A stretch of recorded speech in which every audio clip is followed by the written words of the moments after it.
alegre pelas grandes conquistas, bendito seja Deus. Mas se você perdeu, também bendito seja Deus. Porque Deus, Ele tem o controle de todas as coisas, amados. A nossa alegria está na pessoa de Deus e não naquilo que adquirimos. Todas as coisas da vida são passíveis de perdermos. A única coisa que nós não podemos perder é a essência do Senhor. Aleluia. Nesse período de final de ano é um tempo de festa, onde o mundo para comemorar o Natal. E é interessante que Jesus não nasceu dia 25. Isso já é ponto pacífico entre nós. Mas nós aproveitamos essa data, irmãos, onde o mundo para falar do nascimento de Jesus. A igreja não pode perder essa oportunidade para falar. Jesus nasceu. Não sabemos o dia, mas Ele nasceu. O Verbo se fez carne e habitou entre nós.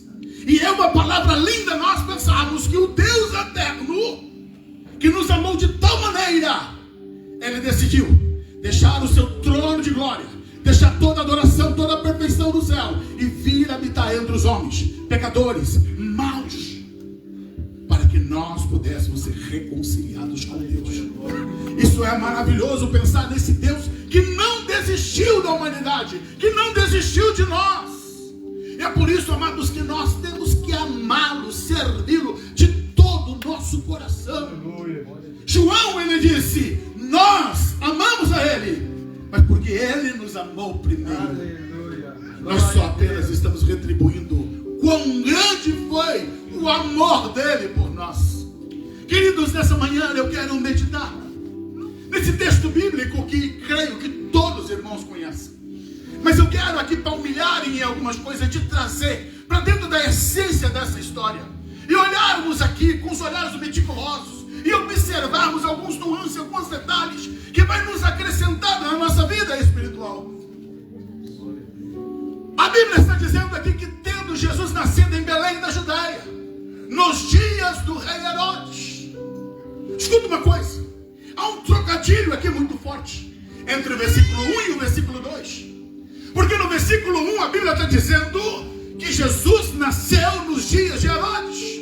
Mas no versículo 2 está dizendo que o rei dos judeus era recém-nascido. Tem dois reis, então como assim? Escuta, podemos ter governantes, podemos ter líderes sobre a terra, mas nós temos um que governa todas as coisas. Esse cântico aqui que nós cantamos, ele é forte em expressar: o Deus criador do universo governa todas as coisas, todo o sistema do universo, constelações, estrelas, planetas, tudo isso é sustentado pela sua palavra, do seu poder. Ele governa tudo, a terra, esse elemento, esse planeta tão pequeno, nesse universo tão vasto, tão grande, onde hoje temos cerca de 8,2 bilhões de pessoas. Deus não te perde de vista. Deus te enxerga. Deus não te confunde. Deus não nos trata como um pacote, como multidão, como um grupo. Não, Deus nos trata individualmente. Ele ama cada um de nós. O rei dos judeus havia nascido, mas tinha um homem assentado no trono de Jerusalém, que eles chamavam de rei. Não era rei, ele era um indumeu. Aqui não tenho tempo de tratar, mas se você olhar a história de Herodes, que homem maléfico, foi capaz de matar a sua esposa Mariana, foi capaz de matar toda a família da sua esposa, matou seus dois filhos, fez atrocidades e atrocidades, mas era rei. Os homens dão posições, os homens dão status, mas saiba, o maior status que o crente pode alcançar é ter o seu nome escrito no livro da vida. Quando os discípulos voltaram, retornaram dizendo: os demônios estão nos obedecendo, os enfermos têm sido curados. Jesus disse: não vos alegrai com essa coisa, alegrai-vos porque vosso nome está escrito no livro da vida. Tendo Jesus nascido em Belém da Judéia, nos dias do rei Herodes, eis que vieram uns magos do Oriente. É importante dizermos que a Bíblia está falando um plural, uma pluralidade. Não diz que é três, nós temos três presentes. significa dizer que essa comitiva era de 3 pessoas. Sabemos que é mais que 2, porque está dentro de um plural. A tradição atribui 3. Dá o nome, né? Belchior, Belsazar, Gaspar. Mas isso tudo é tradição. Nada nos dá a meticulosidade de dizer que de fato foram esses 3 homens com esses nomes. Mas o mais importante para nós é ficarmos com as lições que esses homens têm a nos ensinar. A nossa tradução aqui está dizendo que magos que vieram do Oriente, não está dizendo que eram reis. Isso, quando fala de magos, irmão, não está falando de bruxaria, daquilo que nós entendemos como magia, não. Magos aqui está atrelado aos sábios. Esses magos aqui está ligado à astronomia, aquele que estudava os astros, aqueles que estudavam as estrelas. Quando nós olhamos no livro de Daniel, se você puder conferir na tua Bíblia, no livro de Daniel, no capítulo 1, no versículo 20, quando Daniel, ele estava ali na Babilônia, ali havia uma classificação dos conselheiros do rei, e a Bíblia diz, no capítulo 1, versículo 20, da seguinte maneira: em toda matéria de sabedoria e de inteligência sobre o rei lhe fez pergunta, e os achou 10 vezes mais sábio do que todos os magos e encantadores que havia em todo o seu reino. Então magos aqui tem uma configuração de sabedoria, de pessoas sábias que estavam ali disponíveis para o rei naquilo que ele necessitava. E a Bíblia está dizendo que esses homens que lá no Oriente, escuta, não são judeus. Eles viram uma estrela. Eu vou usar a Bíblia, eu queria que você usasse também comigo, para conferir aquilo que eu estou ministrando ao teu coração. No livro de Atos dos Apóstolos, no capítulo 17, no versículo 27, o apóstolo Paulo, pregando no Areópago, ele fala a respeito da busca por Deus. E diz no versículo 27 da seguinte maneira. Vamos começar no 26. De um só homem, Deus fez todas as ações para habitar sobre a face da terra, havendo fixado os tempos previamente estabelecidos e os limites da sua habitação. Para quê? Para buscar em Deus, se porventura tateando o posso achar, ainda que não esteja longe de cada um de nós. Paulo está falando que aos homens Deus se revelou, e alguns, por não ter uma visão espiritual, pela cegueira, eles tateando, estão em busca de Deus. Quando eu aplico essa revelação de Paulo para esses homens sábios que saíram do Oriente, escuta que isso é forte. Eles não tinham uma revelação maciça. Pastor Sebastião, eles não sabiam o que iam procurar. Eles só viram uma estrela. Mas eles se predispuseram de ter esse encontro com o Senhor. Tateando no escuro, quilômetros e quilômetros que teriam que percorrer, mas estavam dispostos a ter um encontro com o menino Deus nascido, com o Messias. Eu te convido para você ainda olhar na tua Bíblia, no livro de Números, lá no Velho Testamento. Livro de Números, capítulo 24, versículo 17. Quando Balaão, ele faz ali uma das suas profecias, no verso 17 ele diz assim: eu o vejo, porém não agora, eu o contemplo, mas não de perto. Uma estrela procederá de Jacó, de Israel subirá um cetro, que ferirá as têmporas de Moabe e destruirá todos os filhos de Sete. Escuta, Balaão, ele profetizou isso lá no tempo de Moisés, 1400 anos antes de Cristo nascer, quase 1 milênio e meio, que uma estrela haveria de proceder de Jacó. E é possível que esses sábios, agarrados baseados nessa profecia, quando viram uma estrela diferente, que eles nunca tinham visto, eles entenderam no seu coração, eles compreenderam: olha, é essa estrela que é a revelação de 1 milênio e meio atrás. Escuta uma coisa, eu me encanto com essa beleza de Deus. Aqueles homens não tinham a revelação que você tem, eles não tinham uma Bíblia, eles não tinham pastores, não tinham igreja, mas estavam em busca de Deus. Eles queriam Deus, eles queriam o Senhor. Sabe por que nós estamos aqui, irmãos? É porque Deus nos amou e se revelou para nós. Todo ser humano, ele nasce com um instinto de adoração. É por isso que os homens, independente de onde vivem, seja na selva, seja em qualquer lugar, está aí a antropologia para poder provar, para mostrar. O homem tem um instinto de adoração. Pode estar lá no meio da selva, ele vai adorar o sol, a lua, vai adorar qualquer coisa, ele vai criar Deus. Sabe por quê? Porque dentro de nós tem uma sede de adoração. Mas nós temos um inimigo que tenta corromper essa adoração, conduzir para os raios errados, nos desviar do foco de Deus. Mas tem um Deus no céu que se revela a nós, que fala conosco, que ministra para os nossos corações. É Deus que tem procurado cada um de nós, amado. E o mérito não é meu, não é teu, o mérito é dele. É ele que tem tocado no teu coração, tem mexido aí dentro de você, te atraído para ele.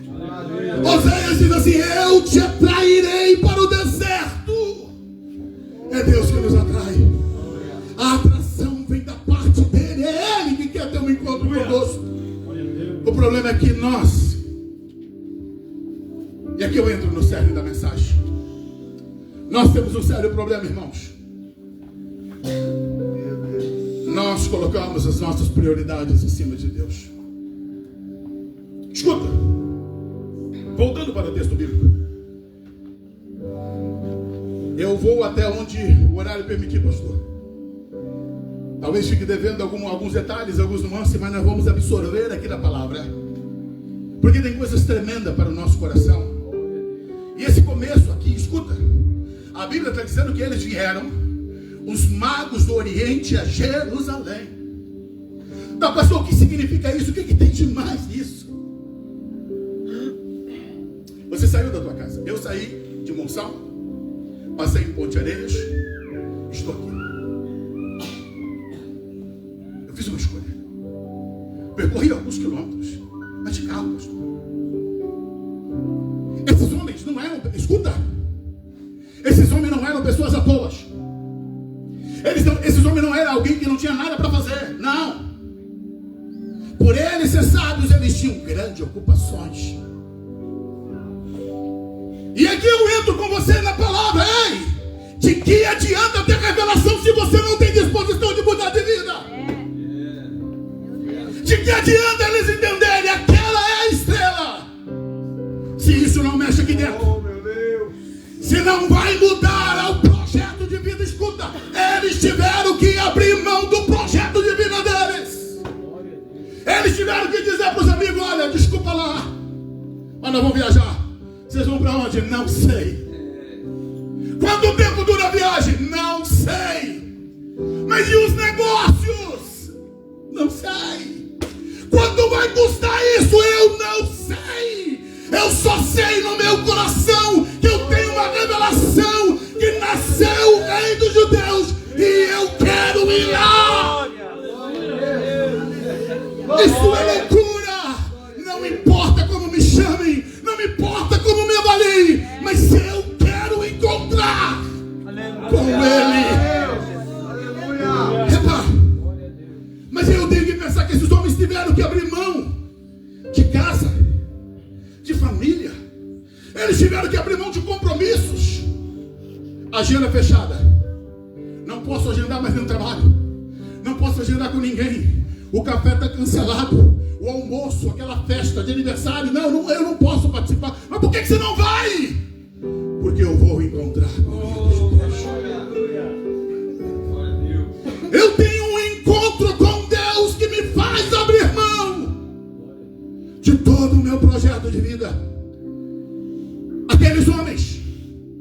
Eles tiveram que deixar para trás a sua razão. Por quê, pastor? Porque não é racional você olhar uma estrela no céu e dizer: eu vou segui-la, eu vou atrás dela. Lá no final dessa estrela tem algo de Deus para mim. É irracional, amados. Mas quando nós falamos de fé, fé é certeza das coisas que se esperam, é convicção daquilo que você não vê. Você não está vendo, mas você acredita. Você não está vendo, mas você confia. E você caminha por essa fé. É essa fé que nos faz andar, que nos faz caminhar, mesmo em choro, em pranto, em luta, em dificuldade. Mas nós permanecemos, porque cremos que tem um Deus lá para nos encontrar, está esperando por nós. Agora escuta uma outra coisa. Quais foram os presentes que eles deram a Jesus? Ouro, incenso e mirra. Escuta, quando nós olhamos para a parábola que Jesus vai contar sobre o bom samaritano, tem uma coisa aqui que me mexe comigo, porque eu sou protetor de família, irmãos. Eu tenho 3 filhos e eu digo que com unhas, garra, a gente quer defender os nossos filhos, a minha esposa. Esses homens estavam fazendo, pastor, uma viagem de grande risco. Sabe por quê? Porque eles carregavam riquezas. Eles eram homens ricos. Uma viagem dessa não demandava apenas a questão do querer. Não, tinha que ter uma logística, tinha que ter um planejamento, tinha que ter pessoas. Isso custava caro e eles teriam que levar seus bens. Mas aí entra a questão: e se eu for assaltado? E se houver ladrões no meio do caminho? Ei, amado, sabe por que muita gente não caminha com Deus? Porque fica com si. Eu não posso ficar em cima dessas possibilidades. Eu tenho que crer, eu tenho que me lançar. Eu tenho que caminhar por aquilo que creio que Deus vai fazer. Eles caminharam pela fé. Se der errado, a gente continua. Se acontecer qualquer coisa, a gente continua. Mas nós queremos encontrar com o menino nascido rei. Quanto custa a viagem? É caro, porque levou meses e meses, pastor. Agora aqui tem um outro ponto que eu queria chamar a sua atenção, igreja. Quanto custa a sua caminhada? Quanto tem custado para você? Nós colocamos tantos obstáculos. Hoje não, hoje eu estou cansado. Hoje eu estou fadigado. Não, Deus vai me entender. Sim, Deus está entendendo que você está sendo preguiçoso. Deus está entendendo que você poderia dar um pouco mais. Deus está entendendo que você poderia se lançar um pouco mais. Ei, Ele abriu mão do céu por mim e por você. Ele abriu mão de toda a glória por mim e por você. E nós somos mesquinhos. Queremos dar o que sobra para Deus. Queremos dar o resto para Deus. E achamos que estamos fazendo muito. E Ele vai ficar satisfeito. Ei, aqueles homens não mediram esforços. E eu digo: quem quer Deus não fica contando moeda. Quem quer Deus não fica medindo centímetros e metros do que vai ter que fazer. Quem quer Deus se lança. Não importa quanto vai custar. Eu perco a minha vida, mas eu quero ter um encontro com Deus. Eu perco tudo, mas eu não abro mão do projeto de Deus. Sim, havia riscos, mas eles não se importavam com riscos. Eles estavam prontos, dispostos e predispostos a percorrerem quilômetros e quilômetros para ter encontro com o Senhor. Obrigado. Glória a Deus. E eles saíram sem muitas respostas. Eles não tinham todas as respostas. Viram uma estrela, seguiram aquela estrela e foram caminhando. Escuta, irmão, não é um dia, não é uma semana, são meses e meses caminhando. E fica pensando, talvez vai no coração: será que está certo isso? Será que eu estou no caminho mesmo? Será que vai dar certo? Será que... Ei, Deus nos chamou para prosseguir até o fim. Aquele que perseverar até o fim.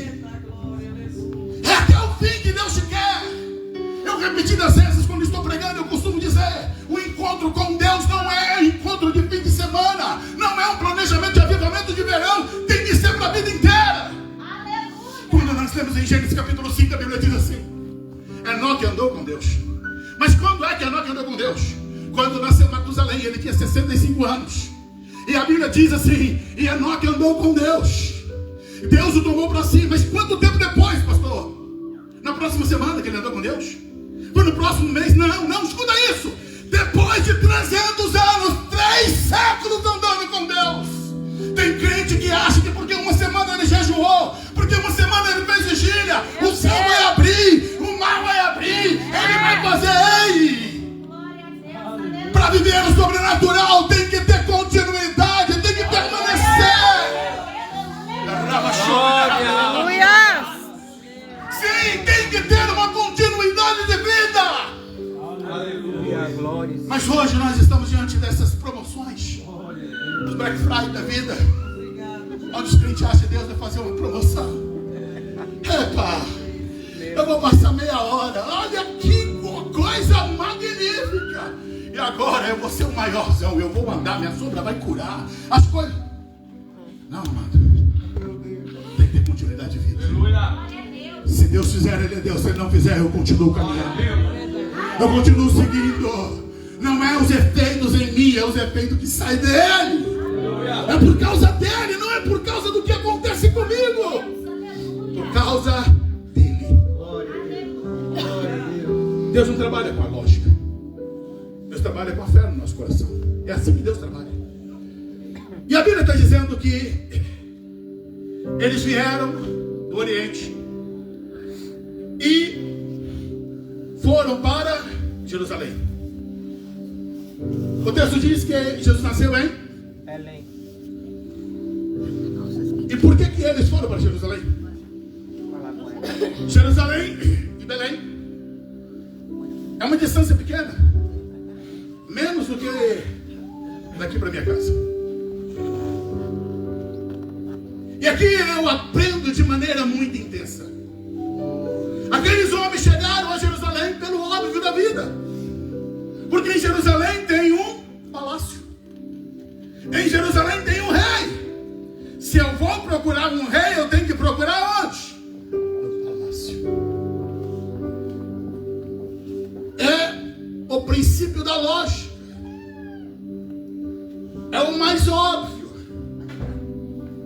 Mas é aqui que nós apanhamos, irmãos. Vida cristã não pode ser baseada naquilo que você pensa. Achismo pode te levar para o inferno. Achismo pode te levar a você chegar no lugar errado. Aleluia. Tem que ser pela palavra. Aleluia. Você não pode perder o foco da revelação de Deus. Caminharam quilômetros e quilômetros de maneira certa e erraram no final, faltando cerca de 10, 20 quilômetros, pastor, para chegar, e bateram no endereço errado, porque foram trabalhar com a lógica. Tem crentes que já caminharam, mas agora engolidos pelo achismo, engolidos por esse modernismo, estão perdendo a sua salvação, estão trocando o céu. Oh, meu Deus! Porque acha que Jesus tem que estar lá no palácio, porque acha que Jesus tem que estar em Jerusalém, e ele não estava em Jerusalém. Deus não segue a lógica humana. Aleluia. Deus não segue esses princípios humanos. Ei, o problema daqueles homens é que quando eles chegaram muito perto, eles foram trabalhar com o óbvio e com aquilo que o coração deles dizia: vamos para o palácio, vamos para o palácio. E eles foram buscar Jesus. Olha, irmãos, que tremendo é pensar, esse texto é tão extenso, tem tanta coisa. Tem um rei sentado no trono que não sabe que Jesus estava ali. Tem sacerdotes prestando culto, tem levitas cantando que não sabia que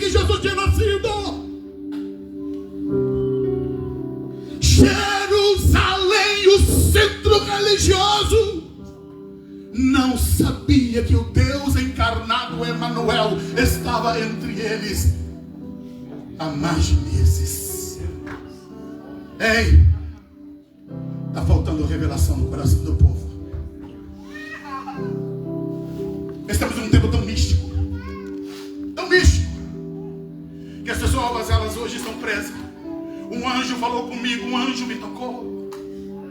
Nada contra, irmãos, mas pouco de Jesus, pouca experiência com Cristo, revelação de Cristo, o Cristo que transforma, que mexe aqui dentro, que muda estilo de vida, que muda o caráter, que muda a personalidade. Pastor, eu só estou dizendo besteira, porque a psiquiatria, a psicologia diz que não se muda a personalidade. Ei, o Deus que trouxe tudo, nada, não vai mudar a personalidade. Cara, que muda! Deus muda tudo no ser humano, só depende de nós nos colocarmos diante dele. Glória a Deus. Eles chegam em Jerusalém, dão um grito e diz: onde está o recém-nascido rei dos judeus? Aonde? Ninguém sabe. Escuta uma coisa muito séria. Tem crente, se você perguntar sobre a sua fé, sobre os princípios da salvação, ele não sabe o que dizer. Os princípios da palavra, ele não sabe, ele não conhece, porque está faltando revelação, irmãos. Está faltando entendimento da palavra, está faltando comunhão com Deus, está faltando comer maná do céu. Aleluia. É verdade. Não dá para comer as coisas do mundo, tem que comer o maná do céu. Tem crente que está igual o povo de Israel. Ah, que saudade! Que saudade das cebolas do Egito, dos alhos, que saudade dos peixes. E Deus está dizendo: não, eu já te arranquei disso, deixa isso para lá. Isso é coisa do Egito, tem que ser maná, tem que ser maná, tem que ser do céu. Aleluia.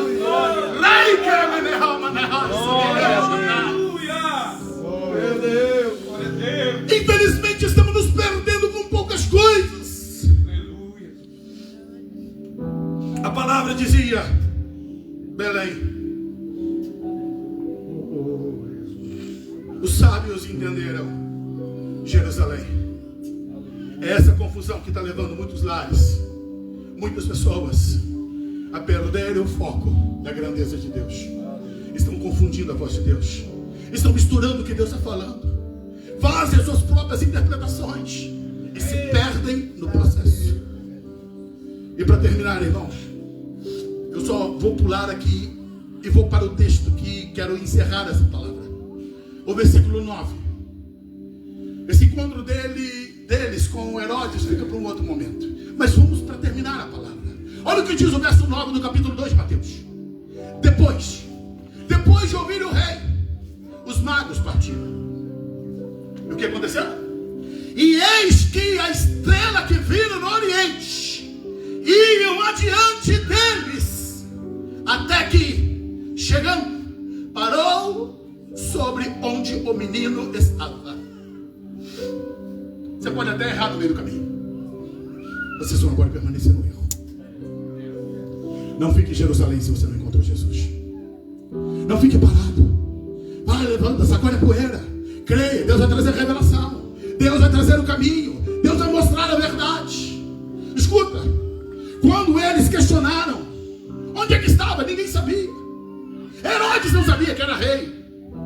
É estranho, né? Um rei que não sabe o que acontece dentro do seu território. Estranho. Os religiosos não sabiam de nada. E aí foram consultar. Agora aqui tem um ponto de aplicação. Pegaram os livros, foram lá consultar. E tu, Belém, Efrata, lá em Miqueias. Achamos. Vai nascer em Belém. Aqui tem um caso sério. Escuta.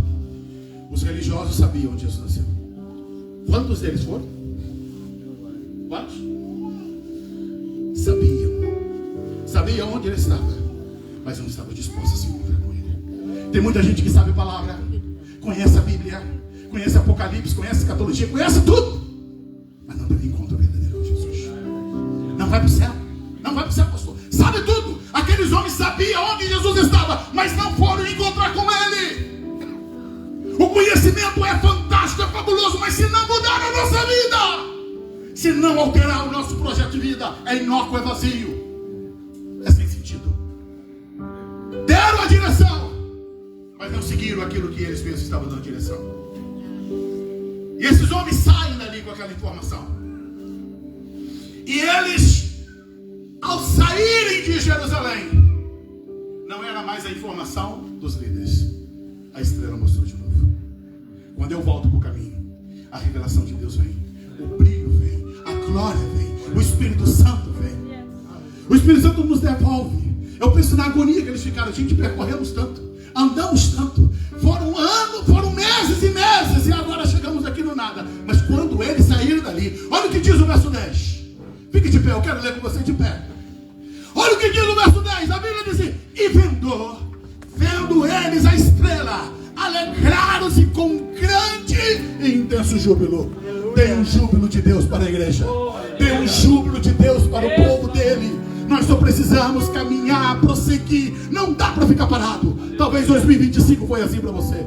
Você parou alguns projetos, você parou algumas coisas que Deus colocou no teu coração, mas está na hora de se levantar, está na hora de se erguer, está na hora de olhar para o céu. Não vai ter uma estrela no céu, mas tem um Espírito Santo gritando com você: vem comigo, deixa eu te encher, deixa eu te renovar, deixa eu direcionar a tua vida. Não é algo palpável, não é uma estrela no céu, mas é o Espírito Santo dentro do teu coração te incomodando, te dizendo: vem para oração, vem para o quebrantamento, vem para o jejum, deixa eu usar você, deixa eu tocar você. Glória a Deus. Feche teus olhos.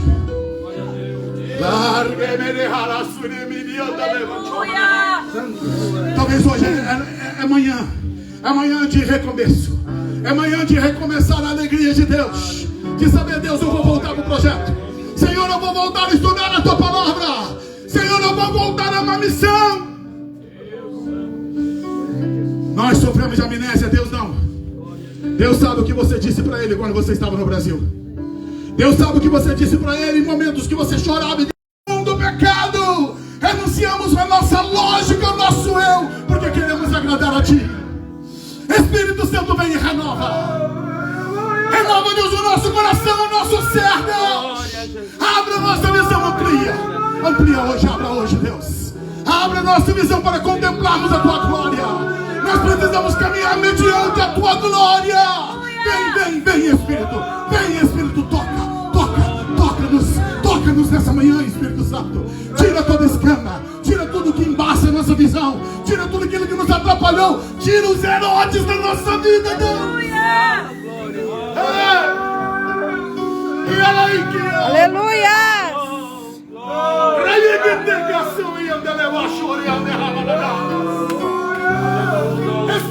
Espírito Santo.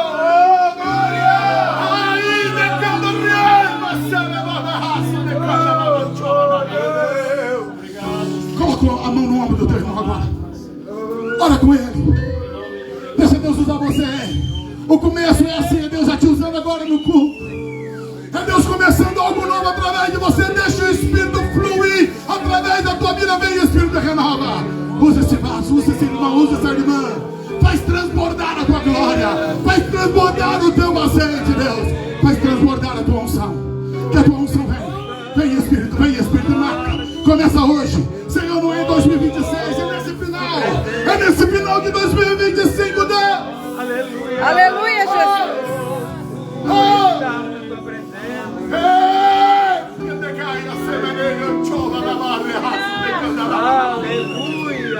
Eu profetizo, Deus, em nome de Jesus, um tempo novo sobre essa igreja, sobre o pastor dessa igreja, sobre as famílias dessa igreja.